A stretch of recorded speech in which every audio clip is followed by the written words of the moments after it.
Hello friends, स्वागत है आप सभी का बी द मास्टर में। मैं हूं जय। और एक और इमरजेंसी वाला बोर्ड लेते हैं। ठीक है, ये सभी के सभी बोर्ड मुझे अभी दोपहर को डीलर को देने जाने हैं। इसके बाद भी अभी दो बोर्ड और हैं। ठीक है, तो चलिए देखते हैं क्या प्रॉब्लम है इसमें।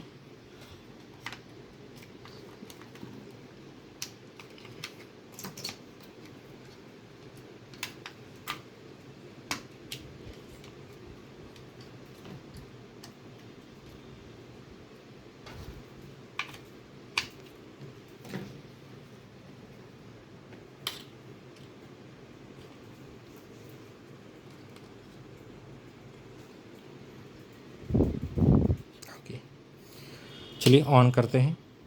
तो ये अपने आप ऑन हो गया और ऑफ़ भी हो गया।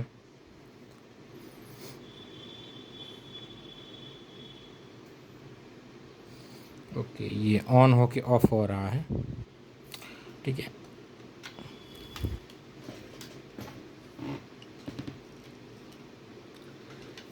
सबसे पहले VRM सेक्शन चेक करेंगे।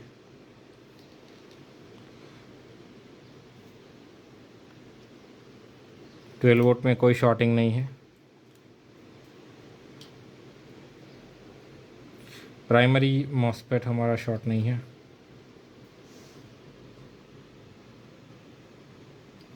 सेकेंडरी भी सही है।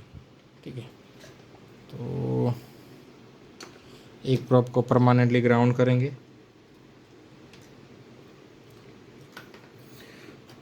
और सबसे पहले प्रोसेसर एक बार चेंज करके चेक करते हैं। AMD है तो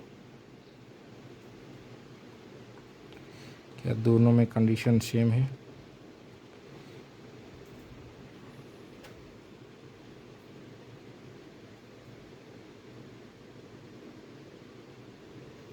प्रोसेसर तो दोनों सेम है और एक भी पिन बैन भी नहीं है।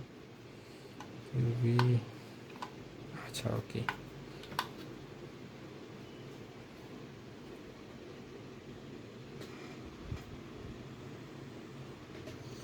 ओके, तो इसका प्रोसेसर तो ख़राब है ही, साथ में दूसरा भी प्रॉब्लम है। ठीक है, और सबसे पहले जो जो वोल्टेज बन रहे हैं उनको चेक कर लेते हैं।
ओके, यहाँ पे प्रॉब्लम मिली हमें। मैं लेन और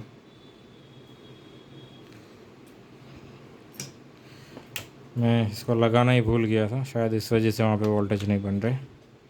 चलिए अब ऑन करते हैं। फिर भी कंडीशन सेम है, यहाँ पे वोल्टेज नहीं बन रहा है और इस वजह से हमारा हमारा कोर बन रहा है। आप देख सकते हैं कोर वोल्टेज तो बन रहा है। ठीक है, लेकिन यहाँ पे सप्लाई नहीं बन रही है। अब यहाँ पे सप्लाई क्यों नहीं बन रही है?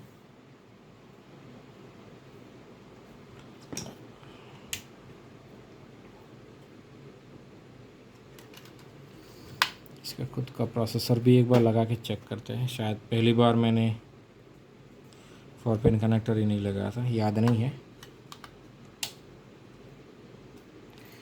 ओके, ये अपने आप ऑन हो गया। सेम वोल्टेज नहीं बन रहा है, सेम कोर बन रहा है। ठीक है, तो हमारी जो दिक्कत है वो यहाँ पे है, हमारे वोल्टेज नहीं बन रहे हैं और इस वजह से हमारा जो डिस्प्ले है वो नहीं आ रहा है। तो बाजू में ही इसकी IC दी हुई है, LM358 होगी 99, जी नहीं, APW7120 है, बहुत ही कॉमन आईसी है। तो इसकी पिन नंबर 5 पे चेक करते हैं।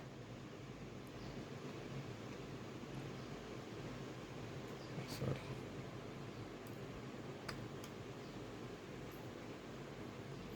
पिन नंबर 5 पे मुझे 20 वोट मिल रहा है। पिन नंबर 7 पे 2 वोट समथिंग मिलना चाहिए, तो हाँ 2 वोट समथिंग मिल रहा है। और इस मॉसफेट क्या हो रहा है, गेट पे, ओके। जब APW7120 हो तो फिर डेफिनेटली वही फॉल्टी होती है। आप 1 मिनट के लिए होल्ड कीजिए, तब तक मैं आईसी ढूंढ लेता हूँ। ओके फ्रेंड्स, APW7120 तो नहीं मिली, लेकिन LD7120 मिल गई, जो कि सेम ही होती है, ठीक है। तो मैं यहाँ पे रखता हूँ इस तरह से, और इस आईसी को पहले निकाल लेता हूँ।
तो ये हमारी आईसी निकल चुकी है।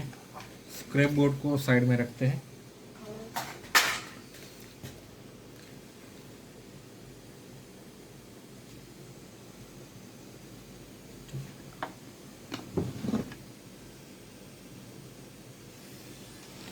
इस आईसी को निकाल लेते हैं। कभी कभार मैं शुरू बोर्ड में ही आईसी निकाल लेता हूँ, लेकिन लकीली आज तक कभी भी कोई भी बोर्ड डैमेज नहीं हुआ, इसलिए थोड़ा ध्यान रखना पड़ता है। ये आईसी निकल गई, इसको लगाते हैं यहाँ पे।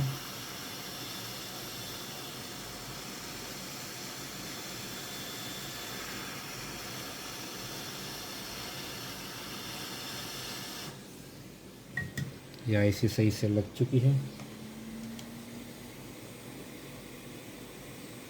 सभी के सभी पिन से एक बार चेक कर लूँ।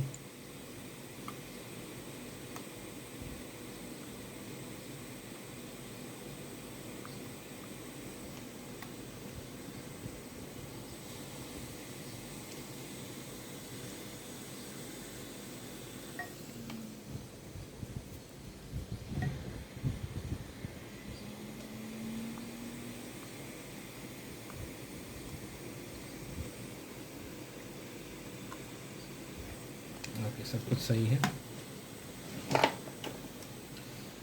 इसको ठंडा करते हैं क्योंकि हीट,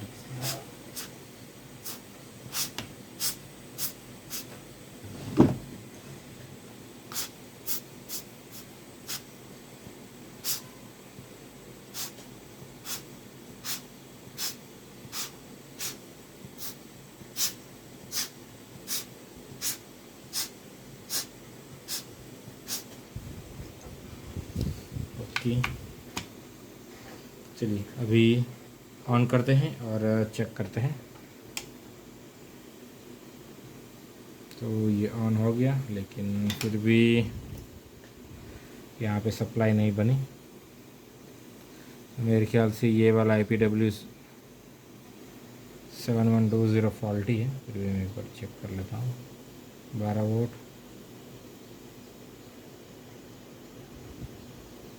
यहाँ पे 2 वोट नहीं है।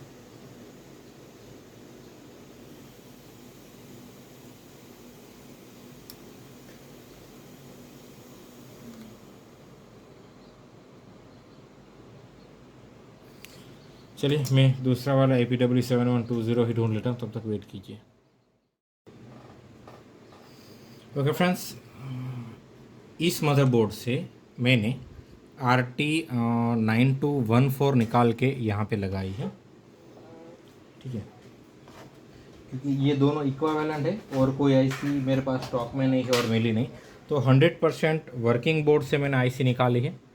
और अब चेक करते हैं। तो अब देखिए हमारा प्रॉब्लम सॉल्व हो चुका है। डिस्प्ले आता है कि नहीं मैं चेक करता हूँ।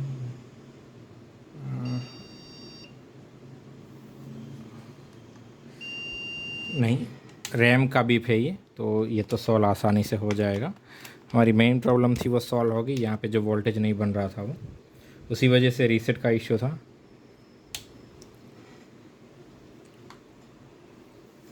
इससे पहले जो मैंने डाली थी LD7120 वो भी इक्विवेलेंट ही है, लेकिन किसी रीज़न की वजह से वो नहीं चली, शायद वो फॉल्टी होगी। इसमें रैम भी पा रहा है। मैं रैम स्लॉट वाला एक बार पोस्ट डिबग कार्ड लगा के चेक करता हूँ वो कौन सा कोडिंग मुझे दिखा रहा है। ये फाइल दिखा रहा है।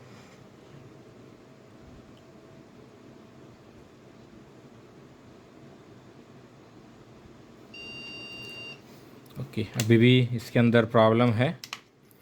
हम रैम स्लॉट को क्लीन करेंगे। हो सकता है कि मेरे वाली रैम भी सपोर्ट ना करती हो।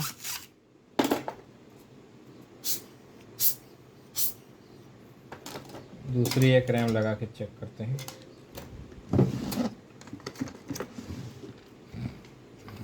AMD के केस में ये भी बहुत दिक्कत वाला होता है कि सारी रैम सपोर्ट नहीं करती है। तो आप देखिए, नहीं ये रैम भी सपोर्ट नहीं करती है। देखिए कॉन्स्टेंटली रीडिंग चेंज हो रहा है।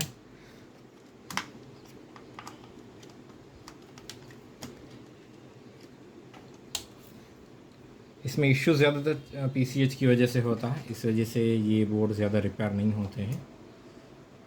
अगर 2-3 IC चेंज करने के बाद भी अगर ये सॉल्व नहीं हुआ होता तो मैं डेफिनेटली यही मान के चलता कि चिपसेट फॉल्टी है।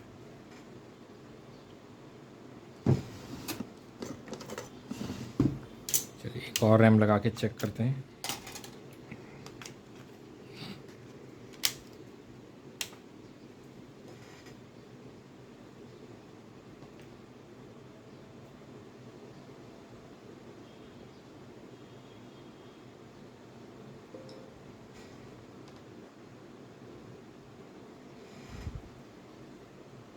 ओके, हमारा डिस्प्ले आ चुका है, आप देख सकते हैं। ठीक है, CPU फैन एरर है। तो आशा करता हूँ कि इस वीडियो को देख के आपको कुछ सीखने को मिला होगा। And thanks for watching.